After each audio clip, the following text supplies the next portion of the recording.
Solo Leveling Ragnarok கூட next எபிசோட்ல இருக்கும். ஆக்சுவலா பார்த்தோம்னா டாண்டரான் பார்த்ததுனால இது சுத்தமா போடவே இல்லை. ஆண்டியா அதுக்கான ரீசனுமே உங்களுக்கு தெரியும். ஏன்னா அனிமே ரன் ஆயிட்டு இருந்ததுனால நான் சீக்கிரமே முடிச்சு விட்டுட்டேன். டாண்டரானோட சீசன் 2 கம்ப்ளீட் எடிஷன் நேற்று ரிலீஸ் ஆயிருக்கும். ஸோ சீசன் 2 யாராச்சும் ஃபுல்லா பார்க்கணும்னு ஆசைப்பட்டீங்கன்னா அங்க போய் செக் பண்ணி பாருங்க. So welcome to this family. இன்னைக்கு நம்ம பார்க்க போறது Solo Leveling Ragnarok season 1 episode 12 இருக்கும். ஸ்டார்ட் பண்ணலாமா?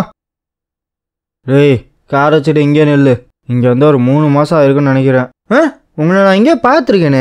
நீங்கள் இந்த கிரிம் ரீப்பர் கில்டோட லீமென்செக் தானே, வைஸ் பிரசிடென்ட் தானே? கண்டுபிடிச்சிட்டீங்க போல இருக்கு. ஹாவ் அ குட் டே அப்படிங்கிற மாதிரி சிரிச்சிட்டு இருப்பான். எனக்கு தெரியும்டா. இந்த கண்கள் பொறாமல் நிறைஞ்ச இந்த கண்கள் மனுஷங்க என்னை பாக்குறப்ப மொத்தமே பொறாமையோட பாப்பானுங்க. ஏன்னா நான் எலைட்டான குடும்பத்துல பிறந்தவன். யூஜின் கன்ஸ்ட்ரக்ஷனோட YCEO 10வது குறைக்கு ஆளெல்லாம் நடிச்சு இந்த உலகத்தோட சின்ன வயசுல செலிபிரிட்டியா மாறினவன் அப்படிங்கிற ரெக்கார்டை வச்சிருக்கவன். இந்த ஏசியால மிக பெருசா மிக வேகமா பெரிய செலிபிரிட்டியா வளர்ந்தது நான் தான். ஆனா கேட்டகலிசம் நடந்தக்கப்ப சுத்தமா மாறிடுச்சு. நான் ஒரு ஏறாங்கா அவேக்க நான் என்ன நினைச்சேன்னா என்னோட இந்த ஏபெக்ஸ் பிரெடிட்டரான இந்த வாழ்க்கை அப்படிங்கிறது அப்படியே போகணும்னு நினைச்சிட்டு இருந்தேன். எது வரைக்கும்னா என்னோட டிரைவர் லிம்டாகியோ எஸ்ராங்கா மாற வரைக்கும். எனக்கு வேற வயசாகிட்டே இருக்கு. எந்த அளவுக்கு முடியுமோ அவ்வளோ சீக்கிரம் அண்டாராமாலான்னு நினைக்கிறேன். அதனால இந்த டிரைவர் வேலையை விட்டு போறேன். மறந்துட்டேன், நீங்க கூட ஏறாங்கன்னு சொன்னீங்களே. அண்டர் அசோசியேஷன் என்னை வந்து ஒரு கில்டு கிரியேட் பண்ண சொல்லியிருக்கானுங்க. நீங்க வேணா என்னோட ஜாயின் பண்ணிக்கிறீங்களா? நான் ஏறாங்கு. ஆனா என்னோட டிரைவர் ஒரு சின்ன டிரைவர் எஸ்ராங்கா. அணையிலேருந்து அந்த நாள்லேருந்து அந்த நிமிஷத்துலேருந்து என்னோட உலகம் உடஞ்சி தூள் தூளா நொறுங்குச்சு. என்னோட வாழ்க்கை ஸ்ட்ரக்சரால பிரமிட மாட்ட கட்டி வச்சிருந்தேன். கேட்டகலிசம் நடந்ததுக்கு அப்புறம் எல்லாமே உடஞ்சி சுக்குநூறா வெடிச்சிருச்சு. அத மறுபடியும் ரீஸ்டார்ட் பண்ணுவேன். எப்படி இருந்துச்சோ அதே நிலைமை கொண்டு வருவேன். அதுக்காக நான் டீமோட கை காக்கணும்னா கூட தயங்க மாட்டேன். இந்த கேவலமான இந்த சிரிப்பை வச்சுக்கிட்டும் உங்க கண்ணை வச்சுக்கிட்டு என்னை பார்க்காதீங்கடா. எங்க உங்க ஓனரு? உன்னோட கண்கள், உன் முடி கலரு அவனே தான். நீ தான் அந்த அவுட்டர் வேர்ல்டரா? நான் உன்னை போற தடவை பார்க்கும்போது பேபியா இருந்திய. இப்ப நான் இவ்வளவு தூரம் வளர்ந்துட்ட? சும்மா சொல்லக்கூடாது. ஓ மானாவுமே வளர்ந்துருச்சு. நல்லா வளர்ந்துட்ட தம்பி. உன்கிட்ட நான் பல தடவை சொல்லியிருக்கேன், நான் வளரல. என்னோட ஸ்ட்ரென்த்தை ரெக்கவர் பண்ணிட்டு இருக்கேன். இந்த உலகத்துல வெளி யூனிவர்ஸ்ல இருந்து டிமென்ஷனல் டிரான்ஸ்பர் மூலியமா வரணும் அப்படிங்கிறப்ப என்னோட பாடி அப்படிங்கிறது அப்படியே வராது. அதனால சின்ன சின்ன துண்டா உடச்சு போட்டுட்டேன். என்னோட ஒரிஜினல் பாடி உடஞ்சதுனால இங்க வந்தது அப்படிங்கிறது இருக்கிற வீக்கான ஃபார்மான பேபி ஃபார்ம். அண்ட் இப்ப நான் இருக்கிற ஃபார்ம் என்னோட 2வது ஃபார்ம். உனக்கு புரியுற மட்டும் சொல்லணும்னா என்னோட 2வது ஃபிராக்மெண்ட் வந்துருச்சுன்னு அர்த்தம். முன்னாடி இருந்த மட்டும் கிடையாது. என்னோட பழைய மெமரிஸ் பழைய பர்சனாலிட்டி மாதிரி நினைக்காத. இப்ப நான் வேற மாதிரி. என்ன சொல்ற? எனக்கு ஒண்ணுமே புரியல. உன் மூளைக்கு எத்தனை அளவுக்கு சொல்லணும்னா என் கூட ஃப்ரெண்ட்லியா இருக்காத. நான் உன் பர்சனாலிட்டியோ அதை பத்திலாம் எனக்கு எந்த கவலையும் கிடையாது. எனக்கு செஞ்சு கொடுத்த சத்தியம் ஞாபகம் இருக்கல. பேரு புகழ் எஸ்ராங்கண்டர் லிம்டாகியோ கொல்லணும். கரெக்டா சொன்ன. நீ என்னோட சத்தியத்தை ஞாபகம் வச்ச வரைக்கும் எனக்கு எந்த பிரச்சனையும் கிடையாது.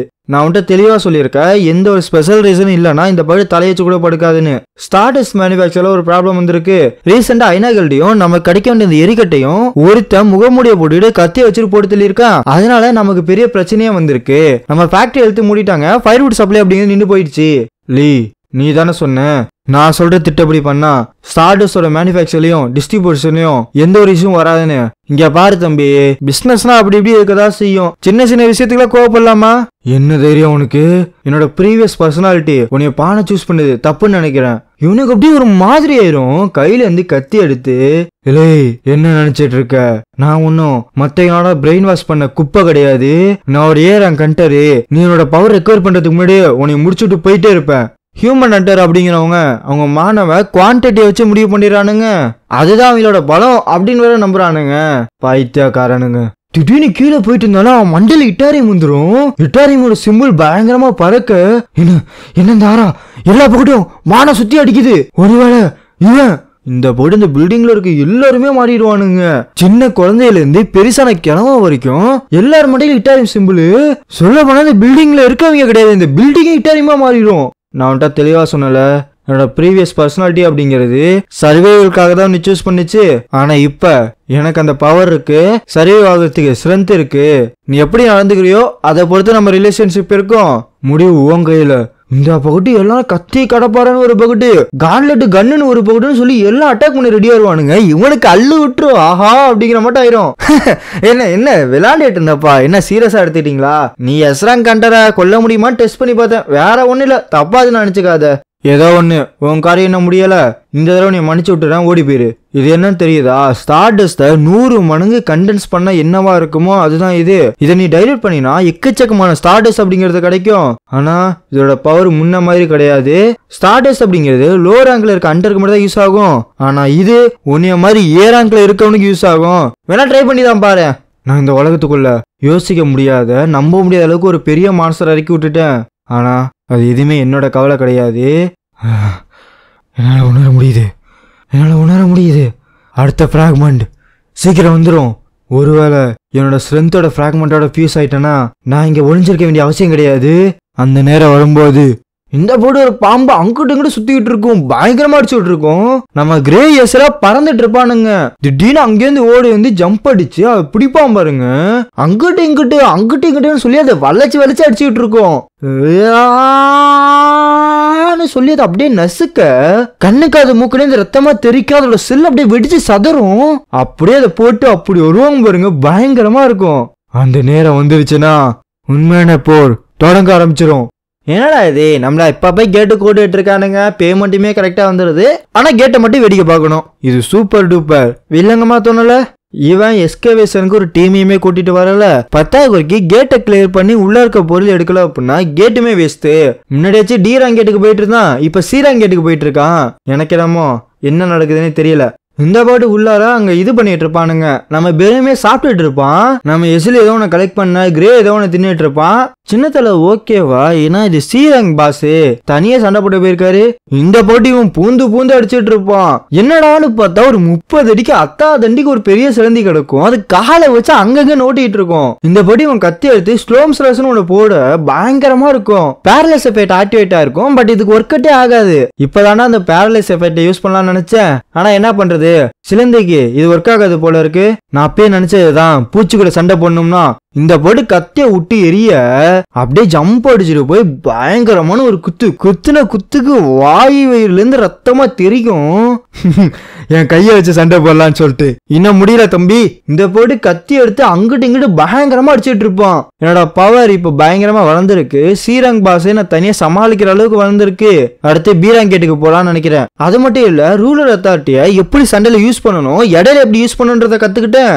நான் அதை டெவலப் மட்டும் பண்ணல, அது பயங்கரமா யூஸ் பண்ணவும் கத்துக்கிட்டேன். ஒரு நிமிஷம், ரூலர் அத்தாரிட்டிய ஆப்ஜெக்ட மூவ் பண்ணிருக்கேன், ஆனா அது என் கையில ஒரு இன்விசிபிள் ஆர்ம மட்டும் உருவாக்குனா அப்படின்னு ரூலர் அத்தாரிட்டி அப்படியே கையில போட்டு ஒரு குத்து. 1 இல்ல 2 இல்ல 10 இல்ல 15 இல்ல மட்டார் தட்டி அடிச்சுக்கிட்டே இருப்பான். எப்படியோ ஒரு வழியா செத்து போயிரும். எப்பயும் போதான் டெவலப் ஆயிருப்பான். ரூலர் அத்தாரிட்டியுமே பார்த்தோம்னா டெவலப் ஆயிருக்கும். எவா அடுத்த தடவை இதை நான் யூஸ் பண்றதுக்கு யோசிக்கணும். இது யூஸ் பண்றதுக்கு அதிகமான கான்சன்ட்ரேஷன் தேவைப்படுது. அதனால நான் பயங்கரமா டயர்டா வேற மாறுறேன். ஆனா இது மூலியமா ரூலர் அத்தாரிட்டியை வச்சு பயங்கரமான பல டெக்னிக்கை கத்துக்கலாம். போ சின்னத்தலை முடிச்சிட்டீங்களா? பரவாயில்லையே சின்னத்தலை, நான் இல்லாதப்பயே அதை முடிச்சுட்டு வந்துட்டீங்க, நல்லாதான் இருக்கு. சரி, என்னத்தை கலெக்ட் பண்ணிருப்பான்னு பாப்போம். இந்த கலெக்ட் பண்ண எல்லாத்தையுமே கொஞ்சம் இதை வித்துட்டு இருப்பான். நான் இப்போ ஹியூமன் கூட கம்பேர் பண்ணேன்னா நீங்க ஒரு பி ரேங்கா இருப்பீங்கன்னு நினைக்கிறேன். இவனோட ஸ்டேட்டஸ் விண்டோவை காட்டுவானுங்க. லெவல் வந்து 28ல இருக்கும். மற்றபடி எதுவுமே பெருசா இருக்காது. நீங்க ஸ்ட்ராங்கரா மாற இவங்களுமே ஸ்ட்ராங்கரா மாறானுங்க. கரெக்டா சொன்ன பேரு. ஏன்னா நான் சண்டை போட என்னோட ஸ்ட்ரென்த் வந்து ரெக்கவர் ஆகுற மட்டும் ஃபீல் ஆகுது. ஆனா எப்படி நான் ரத்தத்தை குடிக்காம ரெக்கவர் ஆகுது இதுதான் எனக்கு தெரியல. ஒரு நிமிஷம், உங்களுக்கு லெவல் அப் ஏதோ காட்டுதடா.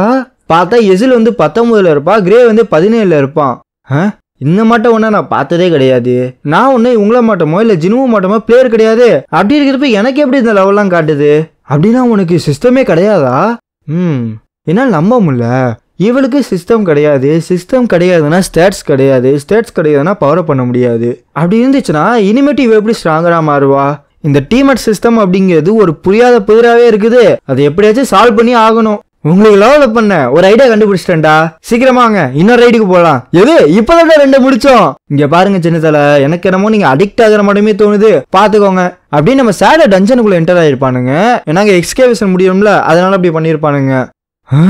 என்னது இது? பார்த்தா இவன் பின்னாடி ஒரு பெரிய ரெட் கேட்டு.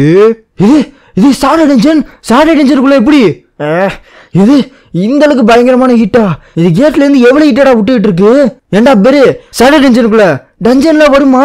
இல்ல இது எனக்கே புதுசா தான் இருக்கு, இது வரைக்கும் நான் பார்த்ததே கிடையாது. அர்ஜென்டான கொஸ்டின் வந்திருக்கு, டிமென்ஷனல் கிராக்குள்ளார என்டர் ஆகுங்க அப்படிங்கிற மாதிரி புது கொஸ்டின் வந்துடும். இதுதான்டா எதிர்பார்த்துட்டு இருந்தேன். எப்படி இருந்தாலும் இன்னொரு இதுக்கு போக தானே போறேன். இந்தாங்க இதை வச்சுக்கோங்க. எப்படியோ நம்ம விட்டாலும் நம்ம வேலை நம்மள விடாது. வாங்க உள்ளார போலாம். அங்கேருந்து அப்படியே பாலைவனத்துக்கு வருவோம். இது எங்கன்னு பார்த்தோம்னா எஜிப்ட்ல ஒரு ஃபீல்ட் டைப் டஞ்சன் ஒன்று இருக்குது. இவன் யாருன்னா லியூசிங்னு சொல்லிட்டு ஒருத்தன் பீராங்கன்றது அசராகில்டு. இவன் இங்க பாடுறா ஒழுங்கா ஓடி போயிரு, இங்க நாங்க தான் ஃபர்ஸ்ட் வந்தோம். அசராகில்டு தான் இங்க ஃபர்ஸ்ட் வந்துச்சு. ஏமா ஃபர்ஸ்ட் வந்தா எனக்கு என்ன? உனக்கு நான் கடைசியா வார்னிங் கொடுக்குறேன். இந்த ஃபீல்ட் டைப் டஞ்சன் அப்படிங்கிறது இப்ப எங்களுக்கு சொந்தம். கிளம்பு இல்லைன்னா அடி போத அவ்வளவுதான். என்னடா இது எப்பயுமே வராம ஸ்கேவெஞ்சர்கள் இந்த தடவை வந்து மூக்கு நுழைக்கிறானுங்க. நீ என்னதான் முக்கினாலும் பயங்கரமான ஸ்ட்ரென்த்துக்கு முன்னாடி உன்னால ஒண்ணுமே பண்ண முடியாது. இவன் யாருன்னா ராண்டால்ப்னு சொல்லிட்டு ஒருத்தன் ஸ்கேவெஞ்சர் கில்டுல ஏறாங் கண்டதா இருப்பான். அடி உதற மட்டும் அண்ணன் தம்பி கூட கிடையாது. வாங்கடா இப்ப வாடா பழக்கலாம் அப்படின்னு சொல்லி இவன் சண்டைக்கு ரெடியாக. ஏங்க யாரா அவன்? நான் எங்க இருக்கேன்னு கொஞ்சம் சொல்றீங்களா? சரிங்களா நல்லா இருக்கும். இவங்க இந்த புக்கிட்டு வந்து மாட்டிப்பானுங்க. ஸோயா இதுக்கப்புறம் என்ன நடக்கும் அப்படிங்கிறத நெக்ஸ்ட் சாப்டர்ல பார்ப்போம். டோன்ட் வரி, ராக்னாரக் அப்படிங்கிறது இனிமேல் வீக்லி வரும். இந்த வீக் மட்டும் இன்னைக்கும் இந்த சண்டேவுமே வரும். ஸோயா லவ் யூ ஸோ மச்.